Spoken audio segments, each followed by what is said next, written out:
They're always broken, but when they run, they're amazing.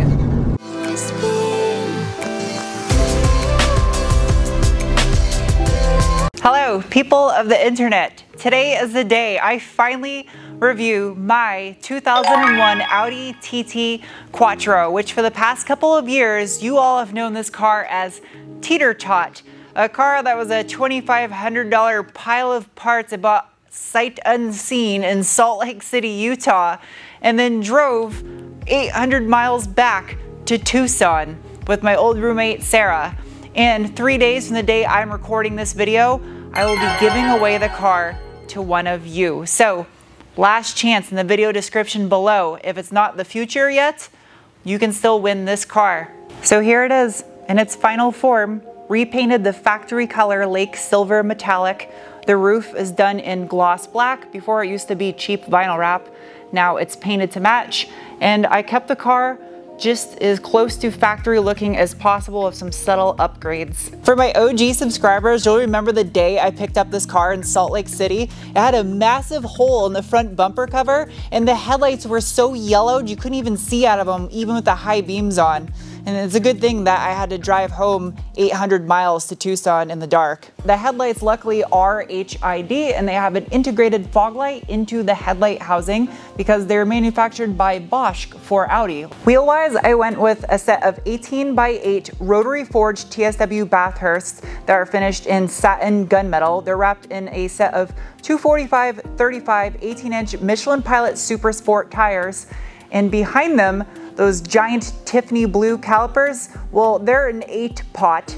It's manufactured by K-Sport with a set of 330mm two-piece front rotors. Out back, things are a bit of a different story. It looks a tad bit anemic compared to the fronts.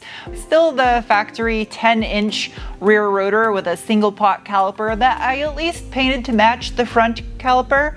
And it does have upgraded pads, fluid, and braided stainless steel lines on here. And in case you're curious, up above is a link to a video that I did after installing these brakes of a repeated set of 60 to 0 stops to measure the brake difference between factory and upgraded. Because this is a car review and the car's nickname is TeeTer ToT, which my old roommate Sarah came up with, you're probably wondering how many TeeTer ToTs fit in the hatch of one of these. Because what else would you wonder? Open! Let's be honest, Audi never really intended for passengers to be in the back seat of this car. So that's why I fabricated my own rear seat delete for this thing, which gives you a ton more storage space, this many TeeTer ToTs worth approximately. Somebody's gonna come at me about the math on my TeeTer ToTs in the comments, I already know it. Hey look, no more purple tint. And this is why I'm glad the car is Lake Silver, because the stainless fuel door, it just fits right in. You can barely even see it. It's subtle. This is so weird right now, sitting in this car filming this car review. I can't believe I'm actually reviewing this thing. I don't know where to start. Anyway, the first generation Audi TTs are weird cars, like the HVAC vents on the top of the dashboard. What even are those? That is just wild. In all the knobs, the outside rings turn and they're made out of aluminum. Even the little door that covers your infotainment system, which is a tape deck, but that's fine because it's a 2001. It reminds me a lot of the Honda S2000, it had something similar. All the buttons throughout the interior have the same golf ball looking texture to them, and the surrounds that are silver, that's actually metal as well, it's not plastic. You'll notice on the dash it does have heated seats from the factory, and I retained that with these aftermarket Corbeau seats, which I picked out the plaid pattern and the coloration on it. I just felt it fit the theme and the color of this car. Personally, I think this car aged well. It's fun looking on the interior, and there's lots of high quality materials in here instead of cheap plastics, except for the main panels, those are plastic. But other than that, yeah, I like these cars. Bolstering wise, this is the first time I'm ever gonna do this in this thing. Good, exceptional bolstering, even ass bolstering.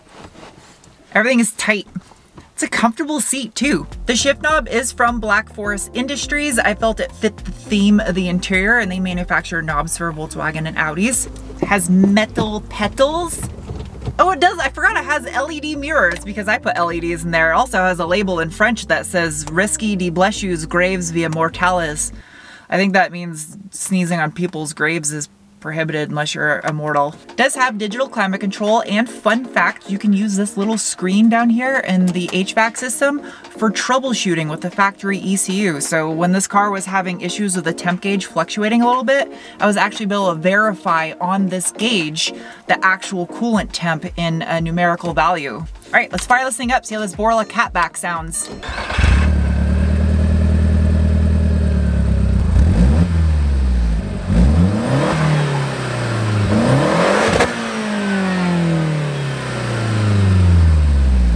Lastly, the gauges. Many of you know these center displays on Audis go out and they get black lines across them and you can't read them. That has been repaired, and the last thing I'm waiting on to come in the mail is the sensor for the washer fluid reservoir. That's why it looks like it has a whale ejaculating on the gauge cluster. In the name of science, it is now time to give this thing the beans for literally the first time since I put it all back together again.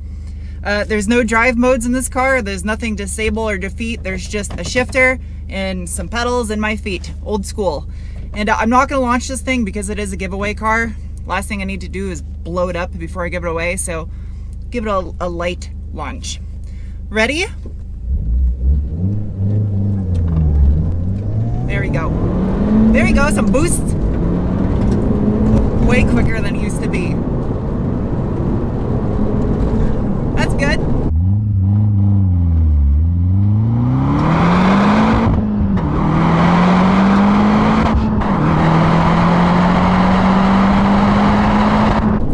Made a big difference. This thing's pretty quick now. Hello, and welcome to Garage Science of Sarah. I think this is like the first time I've had this up on the lift to do something other than work on it because it was broken. So come on, let me show you what I built.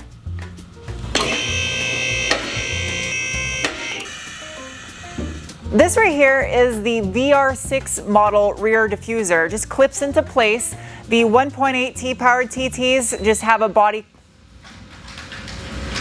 Really, buddy? Like, right now is not the greatest time. You can do that later. Anyway, like I was saying, the VR6 rear diffuser, the 1.8T models, it's just body colored back here, and the 180 horsepower versions only have a single tip exhaust.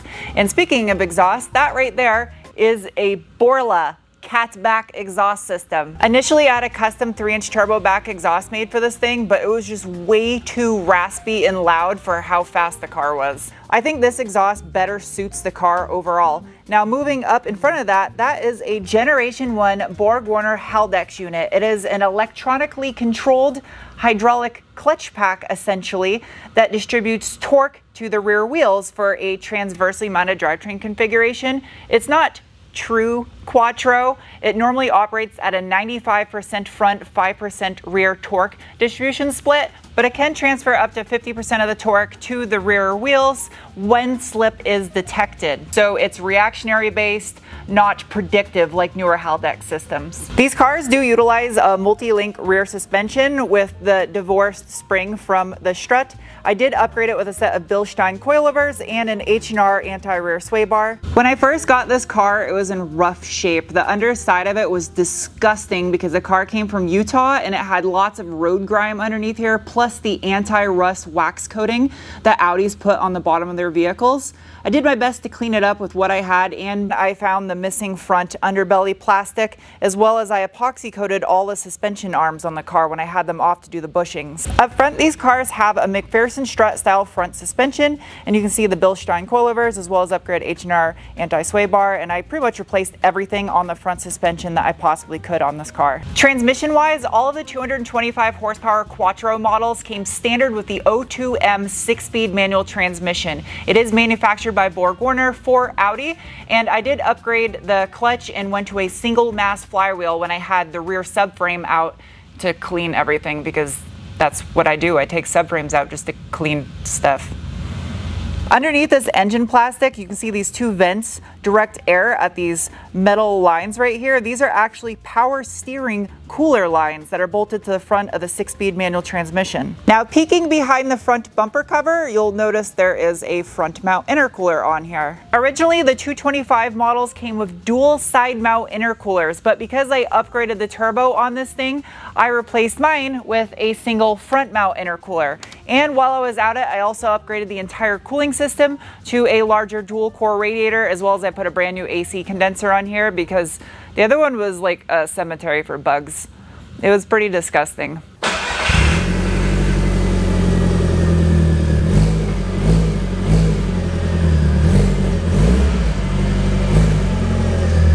Alright, it's time for the braking test. No one behind me? Ready? Ooh, yeah!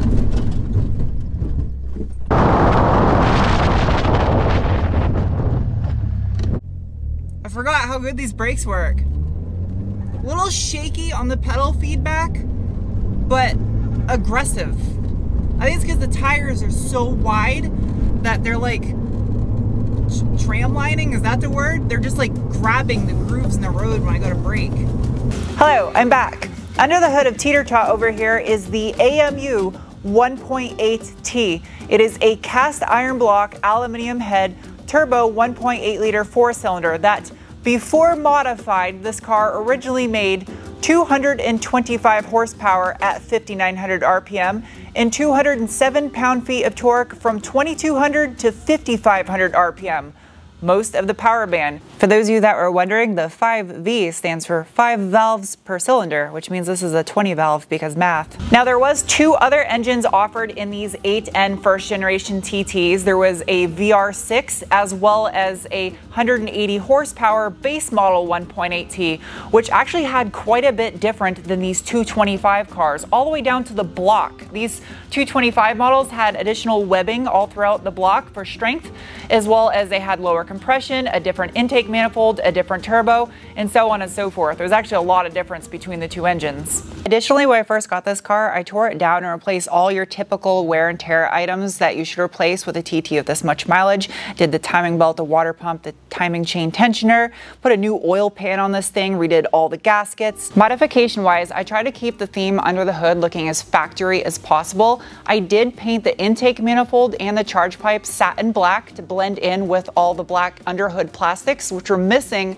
when I bought this car, so it was a pain tracking down all that stuff. I upgraded the factory K04 023 turbo with what's called a Franken-Turbo F23. It works on the same framework as the factory K04 turbo, but it does have a billet wheel and it flows a little bit more CFM than the factory unit. Since I literally just finished putting this car back together like yesterday, it's never been on a dyno, but here on the screen I'm including a dyno sheet from Franken-Turbo's website of what this car and the modifications that are done to it should roughly be making for power, which is a considerate bump up from the factory 225 horse and 207 torque.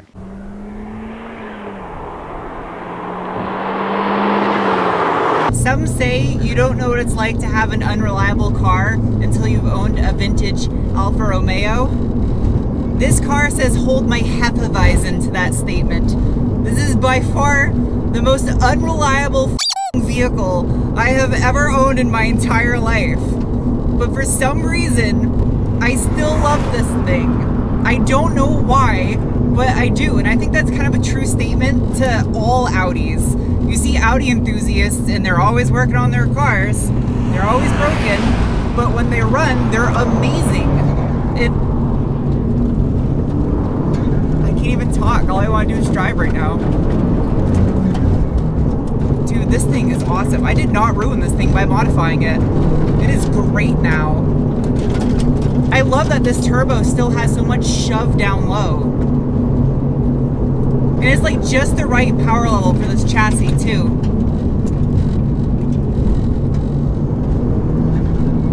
Oh man.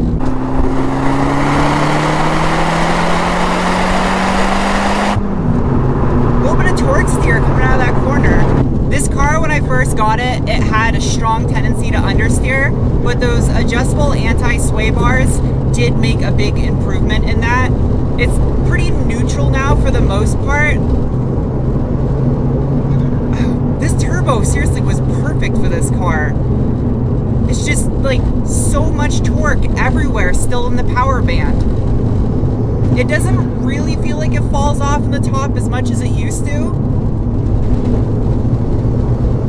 This thing's legit quick.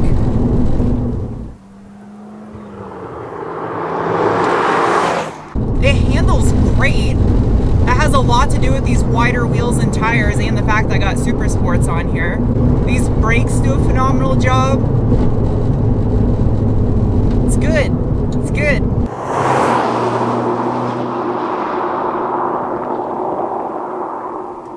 Even though this car and I have not had the best track record together, taking in consideration what this thing was like when I first got it, considering to what it is now, yeah, there's going to be a lot of issues along the way. This thing was basically a parts car when I got it, and I saved it from essentially getting scrapped. And there's not a lot of these 8N generation TTs left on the road. If there's one thing I wish I could have changed about this car is the fact that I feel Lake Silver Metallic was the most common color for this car, and they offered so many different colors for this 8N generation. It was crazy. It was almost like what they did just on the most recent Mark 7.5 Golf R, where they had that program that you could get different custom colors for it. But I don't know, I think just keeping it the original color was more important than doing a complete color change on it. And I did my part to save this car, and hopefully whoever gets this car next will continue to take care of it, because there isn't enough of these left. And even though they're problematic, weird little cars, they have a lot of character. And I'm probably gonna cry a little bit when I get rid of it. If you guys have never seen one of my car reviews before, I have multiple categories that make 0 sense. Starting with the bean score. It's a rating of 1 to 5 beans based on the feeling you get in your gut when you give it the beans. And that TeeTer ToT right there is getting a rating of 2.4 beans. This little Kartoffel tot moves out. Just the right amount too. It's not too fast, not too slow.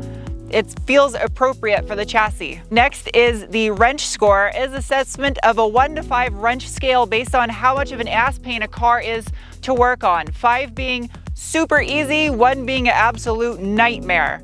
And TeeTer ToT is getting a rating of 1.4 wrenches. This thing sucks to work on, period, the end.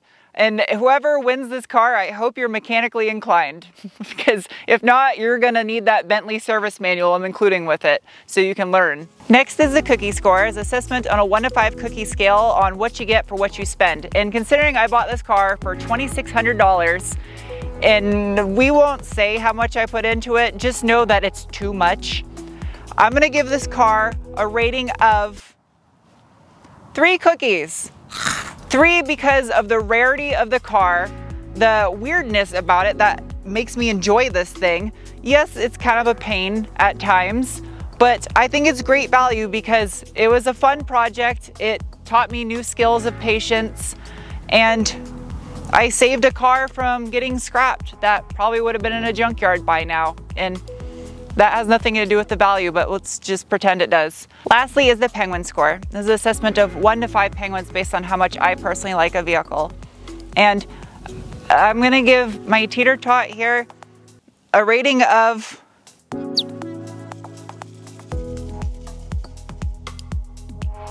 because this thing has been a thorn in my ass, but I love it like a child. It's like a child that constantly gets suspended from school and sets your rug on fire and pees in your microwave, and that's TeeTer ToT. Or like a cat that shits in your pillows.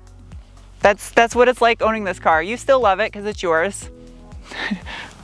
Anyway, I'm just gonna end the video here.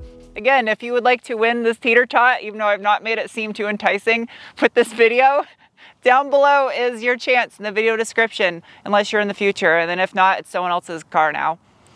Bye!